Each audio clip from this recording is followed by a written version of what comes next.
ஒரு வாலிப பையன் வாழ்க்கையில் சம்பவம். அவன் தினந்தோறும் தேவ சமூகத்துல காலையில காத்திருக்கிறவன், டெய்லி காத்திருப்பான். அப்போ அவனுடைய ஜெப நேரம் வந்து மத்தியானம்.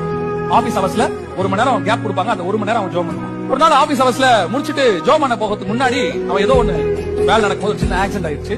பயங்கரமா ஆக்சிடென்ட். ஹாஸ்பிட்டல் தூக்கிட்டு போயிட்டு அந்த ஜெப நேரம் வருது 12 மணில இருந்து 1 மணி வரைக்கும். இவன் அன்கான்சியஸ்ல இருக்கு.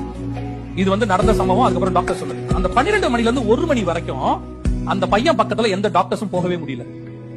ஒரு விதமான பிரசன்ஸ், ரூமுக்குள்ளேயே போக முடியல. இவங்களுக்கும் புரியல என்ன பண்றதுன்னு தெரியல.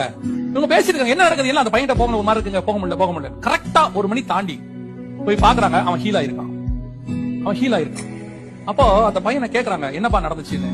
அந்த பையன் சொன்ன சாட்சி, நீ டெய்லி என்ன பார்க்க 12 மணிக்கு வருவ, இன்னைக்கு உன்னை பார்க்க நான் வந்தேன், நீ வர முடியாதுன்றதுனால.